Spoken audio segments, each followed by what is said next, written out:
Hi everybody, it's great to be back here again. Tomorrow it's Friday, Parashat Vayeshev, Shabbat, Chanukah. Chanukah is a time when we celebrate, of course, the festival of light, the victory of all the Maccabees and the miracles of the oil. But it's just not just remembering and celebrating, but it's reliving. It's this time of year. It's not just a chance event that we're in battle in Gaza and in the front lines of the north and in Judea and Samaria against the enemies who want to uproot Israel from the land.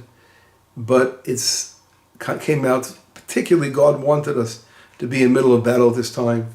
As we eliminate the enemy, we'll get tremendous strength from our leaders of Israel in the past, the lights of Chanukah that continue to shine to this very day, and we will overcome this evil enemy of Daesh Nazi forces that are trying to kill and wipe out Israel. It's important to realize that it's such a perfect timing that we can utilize the energy of Chanukah to get a lot more strength. Although Israel is winning this victory with flying colors, of course there are tremendous losses of our soldiers, and it's so painful. But Israel is in a very difficult conditions, fighting house to house and between all kinds of debris and close contact. A very difficult kind of fighting. But Israel, Hashem is watching over us, and we are going to be victorious totally in this important mission. I'd like to focus this week's lesson. We look at Joseph, and this concept is a very, very important concept. I saw an interesting class by Rav Sasson, who spoke about how the world, let's start with that, how the world is divided into 3 periods of time, right? That's brought down in the Talmud in 97 in Sanhedrin. Talks about how the world is 6,000 years, or 2,000 years of being turmoil, 2,000 years of Torah, and then 2,000 years of Messiah. Now, this division, the historical division, if we really delve into it deeply, we see that it has to do, let's talk about the 2,000 middle years of Torah. During the period of the Tanakh, the biblical period, which is very clearly, we see direct miracles, how God intervenes directly into what's going on, coming out of Egypt, the miracles of splitting the sea, the different plagues that the Egyptians were struck with, all the tremendous miracles that took place throughout the desert and all that. That's called the period of Torah. The divine revelation comes down to all of Israel on Sinai. This is the period of Torah. And the lights are shining directly from Hashem, directly down, from le'ela letata, from above to below. But the next 2,000 years of history, which we're in them now, right? We're getting close, 5,783, we're getting close to the end. These are the 2,000 years of Messiah. Now, what does it mean, 2,000 years of Messiah? It means basically that there are 2,000 years where there are no more direct miracles, right? But miracles that we see through the actions, through our handiwork. That God, if we're behaving the proper way, so God is going to bless the work of our hands, right? It's very, very important. As we say, V'hi noam Hashem Elokeinu, as we say, it's a prayer we do a lot before I do our mitzvot, our commandments, we say V'hi noam, and that God should bring a blessing to our handiwork. And that's really the Shekhinah, the divine presence. What is the divine presence? The divine presence is when we see how Hashem resides in this world through the vessels we make to absorb the divine presence. And that's the people of Israel. If anyone really wants to believe in God and they have a doubt, they just look at the people of Israel, how we survive everything and throughout history, and how we are a vessel for the divine. And we see how Hashem always appears through his nation Israel. This is a very, very important concept that we see for the last 2,000 years of history is a messianic time. The messianic time is the vessel, King David, who represents the Messiah, right? King David, that's the vessel, the ultimate vessel, where the divine shines within those vessels. Now, if we look historically how the division works, it's really fascinating that the 4,000 years, which at the 4,000 year mark, which ended the period of 2,000 years of Torah, really ended with the passing of a great leader of Israel, Rabbi Yehuda Nasi, right, Judah the prince, who was in the house of David, and he passes away then, and that's really when the change took place. Through Rabbi Yehuda Nasi, the change over from the 2,000 years of Torah to 2,000 years of Messiah is where we see that prophecy stopped of course, temporarily that will return to us. And because prophecy stopped, the direction was much more on the study of Torah, the intellectual study of Torah, and the revelation of Hashem through our deeds. So God's going to reveal himself through the hidden ways now, during that period of the 2,000 years we call of Messiah. So the revelations of Hashem are there, but we have to find them through nature. That's really a fascinating understanding of history. Now, with that concept, I want to show how Joseph, in the portion we're reading now, Vayeshev, Joseph represents that in such a powerful way. As we all know, Joseph was, if we talk about anyone representing, so powerfully represents the hidden miracles of a person in his lifetime. I mean, Joseph, everything about his life, we see how Hashem is with him in every way. I mean, the brothers didn't understand who this was, right? And they didn't recognize him. Now, not recognizing Joseph, and I want to explain this, a very deep concept, is not recognizing when God does a miracle for us, right? Because that's the same thing as far as I'm concerned. When we don't recognize Joseph, we don't recognize God doing miracles for us. What do I mean by that? Is that Joseph was there. Obviously, he was dreaming. His brothers were upset. They're jealous, and they're going to bow down to him. But in reality, later on, they all going to read about how they come down to Egypt to get grain. They didn't realize that he was going to be the provider for them, right? He was going to give them his sustenance, and they didn't recognize it. It's like us not recognizing where our source comes from. Joseph represents the vessel of the divine going through Joseph in the hidden miracle. So the brothers didn't realize that this is how God is going to bring their salvation to them through Joseph, which is fascinating. But anyway, that's the next week's portion. Let's go to this week's portion. Before that, we see how Joseph is sold down to Egypt. Now, he's put in the bowl, he's put inside the pit.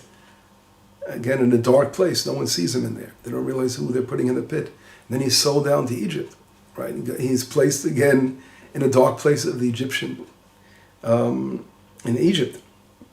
And Joseph is taken, as we all know, to Potiphar. Potiphar, who's one of the officers of Paro. And Joseph he points out Potiphar that everything that Joseph does, he sees a tremendous success, right, in his hand, in the handiwork of Joseph. That everything he does, God blesses his handiwork. And that is exactly the Shekhinah. When someone does something and he sees the success of his deeds, he knows that God is walking with him. And that's really what this non-Jewish man, Potiphar, recognized within Joseph, how he saw the miraculous success of this man. Unbelievable. And he pointed him over as we all know, the entire house and all that. And in the story with his wife claiming, that Joseph tried to rape her and all that, again, he's put in prison. But again, in prison, the same thing happens. Joseph is again revealing his tremendous energy, that God is with him there. And he's totally, everything Joseph does, again, a success. And what's fascinating about all this, the word success in Hebrew is latzliach, right? Matzliach biyado. The root in Hebrew is tzadik lamed chet. And that, what does that remind you? What does that ring a bell to you, that expression? The story of Eliezer, the servant of Abraham, when he goes to find a wife for Isaac, for Yitzchak, the same thing. He comes to the well and he says, the girl that's going to come out and she's going to give me to drink, and give my camels to drink. He's going to be the perfect shidduch, the perfect match for my master's son, Isaac. And he uses the word there. He's watching over to see if Hashem is matzliach adako, if God is going to bring success to his way. So there again, the term success comes up over there as well. So we see success connecting to what? The appearance of the divine presence residing in our actions. And we see it in other places also as well. And it reminds me of Joshua, because Joshua is directly related to Joseph, the tribe of Ephraim, as we all know. And Joshua is brought down in chapter 1, in verse 8, you can see where Joshua, God says, Lo yamush sefer haTorah zeh mepicha, the Torah should not leave your mouth, and you should study from day and night, in order so that you will, you fulfill everything. Then it says, Ki az tatzliach et derachecha v'az taskil, then you will be successful. The same word, tatzliach.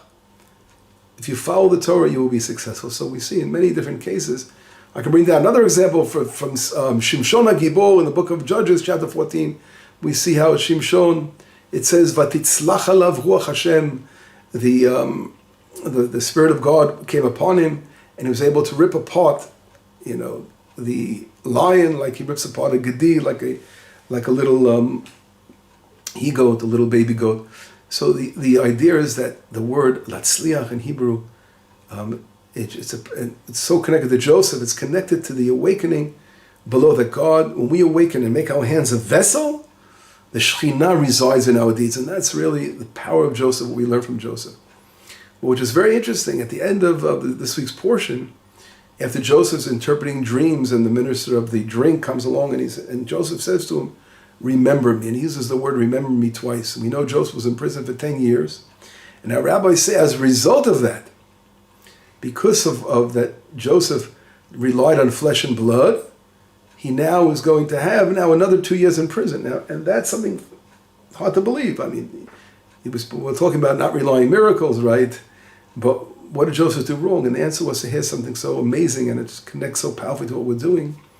If we look everything about Joseph, he saw in every bit of the handiwork from the beginning when he was sold down, how he ended up here, how he ended up succeeding there. God already showed him so clearly that no matter what situation he's going to be in, that as long as he's walking with God, God is going to bring him success.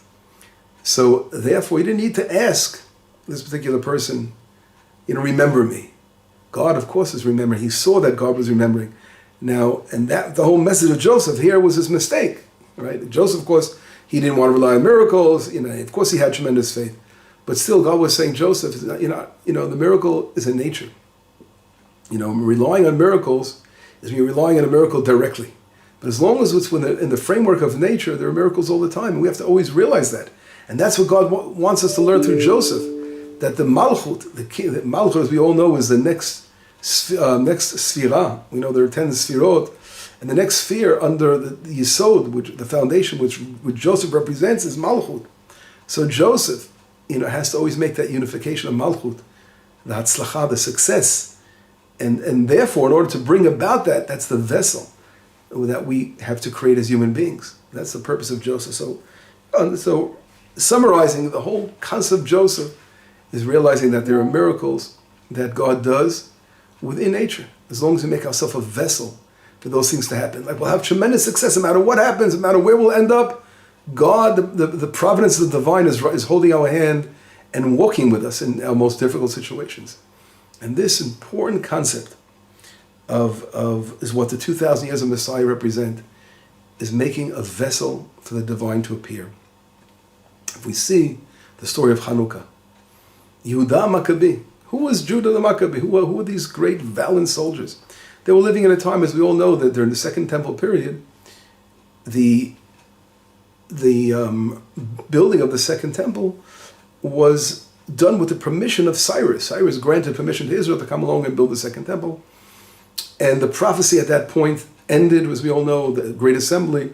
The last prophets were part of the Great Assembly, Haggai, Zechariah, Malachi. They were part of the last assembly. But then, as we said, moving over to a period where now prophecy ended and much more hidden things, miracles are happening through nature. And during that time, during the Second Temple period, we see that there was, the Cyrus-Persia rule over Israel. Israel sort of had an autonomous rule in Israel, but they really had the big brother watching over them in Persia. The same thing later on when the Greeks took under Alexander the Great. We were under the Greek leadership. We didn't really have our independence. And when the Seleucid dynasty, they send their forces under Antiochus to come against Israel and outnumbering us by hundreds of how many thousands, 10 to 1, whatever it was, Judah the Maccabi with the odds. Where were the odds he had to defeat this great army? But that was God showing in a miracle. There are miracles happening all the time. But all we have to do is do a little effort on our side, and God will be there with us. We have to make the vessel. We have to make the vessel for it. And that was Judah Maccabi. I mean, my goodness, they didn't know how to fight. I mean, they were talking about yeshiva boys that they weren't taught how to fight really, because they didn't have weapons. Barely had weapons. A situation where, again, in the land we were under the leadership of Persia, and then afterwards through Greece. So when did we have time to make an army? But Judah Maccabee, they came along and there was 8 different battles, reminding us, of course, of the 8 days of Chanukah. The first battle took place in our area, not far away, in a place called Malei Levona, which was in the year 166 before the Common Era, in a place called Wadi Haramia. There's a certain valley we all know on Route 60. In that first valley, Judah Maccabee was successful in leading Israel for a victory. And there were 8 different battles in Beit Choron, Letrun, Chalchun, Rosh Tzurim, Givon, and finally the last battle in Ramallah. Present-day Ramallah areas where Judah the Maccabee fell. But there's something that's so symbolic of the 8 battles, 8 days of Chanukah. And later on, when Judah falls, his brother Yonatan and Shimon, they come along and they continue to battle and they bring back Jewish independence until the destruction of the Second Temple. So we see here, it's fascinating that Chanukah brought total independence to Israel after, for so many years, we were again sort of a vassal state. We wanted to define us. But that's a miracle through nature. The oil miracle. And if we look in the Bible, in the book of Kings, it's a famous story in the book of Kings where Elisha, the prophet, a woman comes over and she's a woman of the family of prophets, and she's yelling out to Elisha that her husband passed away and her child, the 2 children, they want to take them to work because as slaves because she can't pay off her debts. And Elisha says, "What do you have?" And she says, "I just have a little jar of oil." And he says, "Bring vessels." And she brings vessels. And he goes, "Bring as many as you can." And he goes, "Bring it and close the door." And then she starts pouring from this little jar, each of these vessels, and she fills them all up until she has no more vessels left. What does that symbolize? First, we'll close the door, because when there's a hidden miracle, the door represents a hidden miracle with inside the house. Close the door. But when there's something to base on, all of a sudden a hidden miracle is revealed. And that's really a perfect example. It reminds us of oil, the same thing. Of 8 days, a little bit of oil. Who could see this little bit of oil? How could it last for 8 straight days? But that is the hidden miracle. At the end of the day, nature, it's hard to see. If you're looking at it directly, you can try to explain it in a natural way, whatever. But God is there. And this is really the lesson of Chanukah, that Hashem is here with us. We have to bring down His presence. How do we bring down the divine presence, the Shekhinah, in our handiwork? How do we do so? And the answer is through our good deeds, when we are giving charity and helping people, and we are studying Torah, and we are praying, and all the beautiful deeds that we do. Love and kindness. There's nothing more important than love and kindness, and reaching out to one another, smiling at one another, helping one another, following the Torah, adhering to the word of Hashem. When we do all these things, we are making vessels for the divine light to appear, and we'll see all kinds of miracles. The miracles happen. It's fascinating, to see the miracles around us that are within nature itself. I heard this example which I mentioned already. So when he was talking about miracles, he spoke about a beautiful example he gave of the Yom Kippur War. And this story, I never heard this story before. But in the Yom Kippur War, Israel decided that it has to bomb a particular Syrian important center. I think it was in Hebrew. It's called the Matkal. Matkal means the Mate Klali, where the whole army runs itself from. A very, very important center where where they run the whole army effort from there. A very important center. And Israel said that they have to. It was in Damascus, and they had to bomb it out. So it's fascinating. When I looked up the story, because this is what I heard from Sasson, the story, I looked it up. I was like, I have to check it out, and I saw there were 8 planes. It reminds me, 8 planes over there, beyond nature, right? 8 planes. And Israel sends their planes into this to do this special mission. Now they have to fly very low under the radar, whatever it was. This is in 1973 in October, so it's different time, of course, in the Yom Kippur War. But it was so cloudy they couldn't see where where to bomb, where to blow, to send the missiles on this area of operations of the Syrian operations. And it was a very important battle, a very important mission in order to bring Israel it's put the fear within the hearts of the Syrians, and it was a very important mission.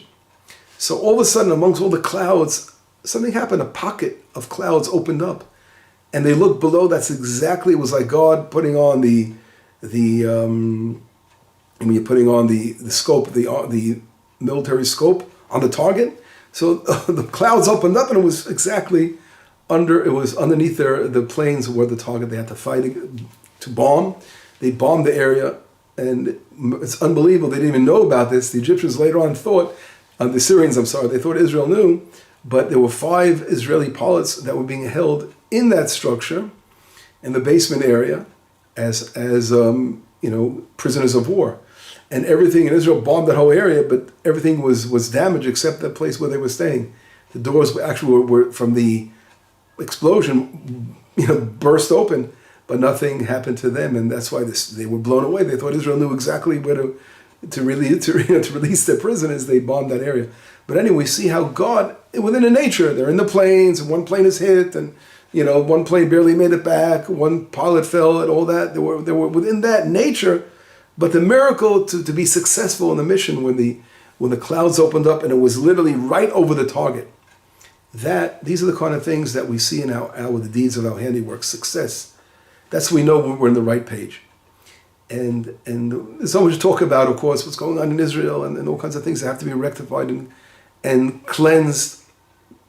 And I think the awakening of this terrible tragedy that took place on October 7th, the name, and it keeps ringing in my head, the name of the party they did there was called Misibat Teva, a party of nature, literally. And the word nature, as I just spoke about, to see within God nature. And I think there's a need for all of Israel to awaken, to connect, to be Sabbath observant, and to follow the Torah, because then we'll see success in everything we do. We'll see success. And that's what we're promised here. Just make a vessel. The minute we see it from Joseph again, just turns to someone, remember me, God said, wait a second. Of course I remember you. Just be a vessel, be there, have faith in me, rely on me. And I will put the light, the Shekhinah will shine upon you. And that's exactly Israel. Israel, we're a miraculous nation. I mean, the fact that we're here, after everything the world has tried to do to eradicate us, and nothing will change the fact that we're everlasting people, and God was within us. We saw just this week in the universities how it's unbelievable how the anti-Semitism coming out, the hatred against Israel. It just shows, the evils, the purpose of evil in the world is to try to come and the opposite, to push away the divine presence. And Israel always has the purpose to bring it down, and that's exactly what we're doing. And Chanukah, of course, reflects that more than anything, in the miracle of the oil. I want to bless you all with a beautiful Shabbat, with a beautiful Chanukah. Let us always open our hands up and make ourselves a vessel. We will see how Hashem will reveal himself in everything we do, and we'll see tremendous success. We must rely on Hashem. We must realize that He will be there. Just make a vessel. When we don't make a vessel, then we become totally under the tutorage or under the influence of nature. That's when nature really sets in. When you don't make a vessel for Hashem, the opposite will take place. Then nature will run its course. Whatever happens, but Hashem wants us to realize we can bring the Shekhinah, we can bring down the divine. And this is really what the 2,000 years of Messiah is. What is Messiah all about? Is to show how God God reveals Himself to the world, and that the world will know there's a God in the world, right? And then we will all see the return of prophecy, and direct miracles will come. That's the end of this important period that we're in now. We live in miraculous times. We have to arise to the occasion. Shabbat shalom, b'sorot tovot, yeshuot v'nechamot.